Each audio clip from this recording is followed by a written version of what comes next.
भरत के कई प्रश्न उत्तर के रूप में जो है मैं आपके सामने पहुंचा रहा हूं। प्रस्तुत पद में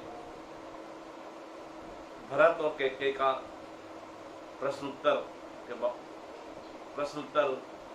महाकवि केशवदास ने पद के रूप में चित्रित किए हैं। मातु कहाँ नृप तात गए, सुर लोकई क्यों सुख शोक लिए। सुत कौन सुराम कहाँ है अबे, वन लक्ष्मण सिय समेत गए। वन काज कहाँ के ही केवल मोह सुख, तो को कहाँ सुख यामे भय। तुमको प्रभुता दिख तो को का अपराध बिना सिर गई है। प्रस्तुत पद में जब भरत जी अपने ननिहाल से वापस आते हैं अयोध्या, और आते ही वो पिता दशरथ के बारे में पूछते हैं। मातु है माँ कैकेयी, कहाँ नृप राजा कहाँ है, अर्थात दशरथ कहाँ है। तात गए सुर लोकई, तो माँ कैकेयी जवाब दे रही है कि पुत्र वो तो सुरलोक चले गए हैं, देवलोक चले गए हैं, अर्थात उनका देवलोक गमन हो गया है। क्यों? भरत पूछते हैं क्यों? सुत शोक लवे, वो कह रहे हैं कि अपने पुत्र के शोक के कारण वे जो है देवलोक चले गए हैं। सुत कौन? तो भरत जी उनसे पूछ रहे हैं कि कौन से पुत्र के शोक में? सुराम।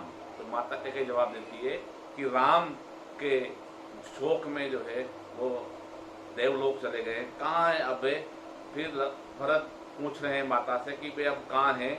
वन लक्ष्मण सिय समेत गए, कि राम जी तो जो है लक्ष्मण और सीता के साथ में 14 वर्ष के वनवास के लिए चले गए हैं। वन काज कहाँ कहीं? वो भरत फिर अपनी माँ से पूछ रहे हैं कि वन में किस कारण से? केवल मोह सुख। तो कैकेयी जवाब दे रही है कि केवल मेरे सुख के कारण। तो को कहाँ सुख या में भय? भरत जी माता से पूछ रहे हैं कि आपका इसमें क्या सुख है ना, आपका उनको जंगल वनवास में भेजने के बाद में आपको कौन से सुख की प्राप्ति हो रही है? तुमको प्रभुता। तो कैकेयी जवाब देती है कि मैंने महाराज दशरथ से 2 वचन मांगे थे कि एक तो राम के स्थान पर भरत का राज्याभिषेक किया जाए, भरत को प्रभुता प्रदान की जाए, और राम को जो है 14 वर्ष का वनवास दिया जाए। धिक तो को, तो भरत जी माता कैकेयी से कहते हैं कि हे माँ तुम्हें धिक्कार है, कहा अपराध बिना सिर गेयु है, कि मुझसे तो जो है बिना किए ही अपराध हो गया है ना। क्यों?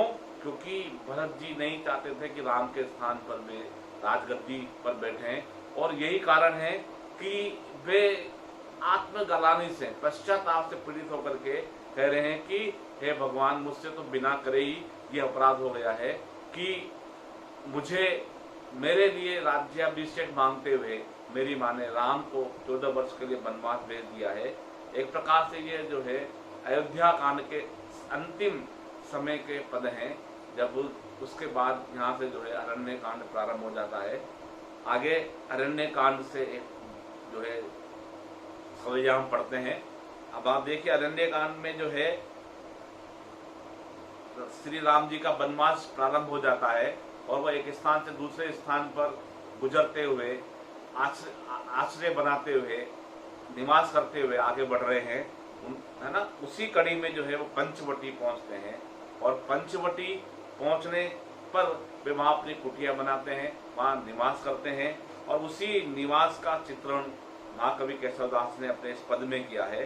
तो पंचवटी को एक प्रकार से जो है साक्षात महादेव की तरह जो है, साक्षात महादेव की तरह पाप विमोचनी मानते हुए वो उसका किस प्रकार से जो है चित्रण कर रहे हैं, लक्ष्मण के माध्यम से वो कहलवा रहे हैं कि सब जाति फटी दुख की दुखती, कपटी न रहे जहाँ एक घटी, निगठी रुचि नीचों घटी घटी, जग जीव जतीन की छूटी तती, अग ओग की बेरी कटी विकटी निकटी प्रकटी, गुरु ज्ञान गति सो ओरन नाचती मुक्ति नती, गुण धूर जति बन पंचवटी। देखिए विद्यार्थियों, यहाँ पर महाकवि केशवदास लक्ष्मण के माध्यम से ये कहना चाह रहे हैं गुण धूर जटी बन पंचवटी। धूर जटी मतलब जिनकी जटाओं में जो है राख धूल लिपटी हुई है, ऐसे महादेव के गुणों से युक्त ये पंचवटी है ना। और क्योंकि यहाँ पर सब और मुक्ति जो है नाच करती है, मुक्ति नाच करती है। अब हम इस पद को आगे से देखते हैं। सब जाति फटी दुख की दुखती, कपटी न रहे ज एक घटी।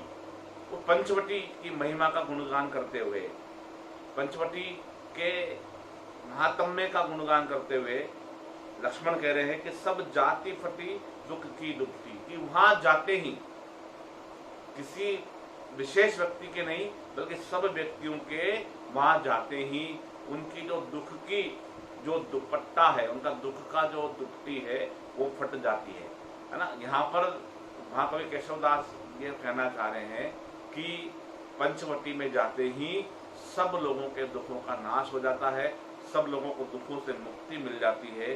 कपटी न रहे जब एक घटी। और जो कपटी व्यक्ति है, जिस व्यक्ति के मन में कपट है, वो व्यक्ति तो वहां पर एक घड़ी भी नहीं टिक सकता है ना। अर्थात कपटी व्यक्ति वहां निवास नहीं कर सकता। और जो व्यक्ति जो भी कोई व्यक्ति वहां पर जाता है, उनके दुखों की दुपट्टी वहां जाते ही जो है फट जाती है। अर्थात कहने का तात्पर्य यह है कि वहां जाते ही उनके दुखों का नाश हो जाता है। निघटू रुचि मीच घटू घटी। आगे कहने धीरे धीरे पंचवटी का महात्म्य है, पंचवटी का प्रभाव ऐसा है कि व्यक्ति के मृत्यु की जो रुचि है ना, धीरे धीरे हम सब जानते हैं कि हम इस मृत्यु लोक में निवास कर रहे हैं और शनै शनै जो है हम मृत्यु की ओर बढ़ते जा रहे हैं, है ना। एक प्रकार से जो है केशवदास ये चित्रित करना चाह रहे हैं यहाँ पर कि मानव की स्वाभाविक रुचि मरने की तरफ है ना। वो धीरे धीरे जीता हुआ भी मरने की ओर बढ़ रहा है। तो निघटी रुचि नीच घटी घटी कि क्षण क्षण घट घट प्रति घड़ी घड़ी जो है उसके जो मरने की जो संभावना है वो घटती जा रही है, उसके जो मृत्यु की संभावना घटती जा रही है। जब जीव जतीन की छूटी तती। और इस प्रकार से जो है वो केशवदास कहते हैं कि जो संसार के जो जग जीव है, संसार के जो जीव है ना, जो यहाँ विभिन्न योनियों में, विभिन्न जो है योनियों में यहाँ पर जो निवास कर रहे हैं जग में जीव, उन सब की जो है धीरे धीरे धीरे उनका उद्धार होता जा रहा है। और इस प्रकार से उनकी ये योनि छूटती जा रही है।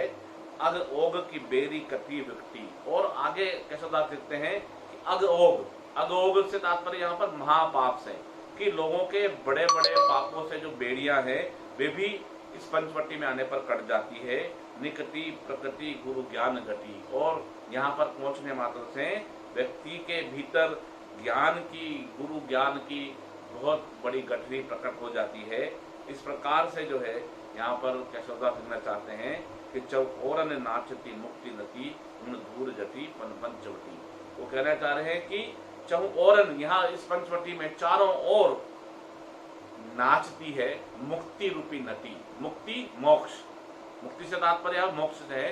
अर्थात जब व्यक्ति के मरने का डर छूट जाता है, उसका ज्ञान प्रकट हो जाता है, उसके दुखों का सारा जो है नाश हो जाता है। इस प्रकार जो है इस पंचवटी को साक्षात वो मुक्ति नटी के रूप में मानते हुए वो कहना चाह रहे केशवदास जी यहाँ पर कि ये पंचवटी तो साक्षात महादेव के तरह है, धूल जटी की तरह है। क्यों? क्योंकि महादेव के पास जाने पर भी सभी को मुक्ति मिल जाती है। महादेव भी मुक्ति के देवता है। महादेव जी के पास, भगवान शिव के पास जाने पर भी सभी के दुख दूर हो जाते हैं, है ना। सभी की मृत्यु की आशंकाएं दूर हो जाती है उनके पास जाने पर भी जो है। जिस प्रकार पंचवटी में आने पर जो प्रभाव केशवदास ने मंडित किए हैं, वे सारे प्रभाव महादेव जी के पास आने पर भी दूर हो जाते हैं। वो सारे कष्ट भगवान शिव के पास जाने पर भी दूर हो जाते हैं। इसलिए महादेव के रूप में पंचवटी का चित्रण करते हुए यहाँ पर केशवदास कहना चाह रहे हैं कि उस पंचवटी में भगवान राम के निवास के कारण वे भी भगवान शिव की तरह परोपकारी हो गई है। धन्यवाद।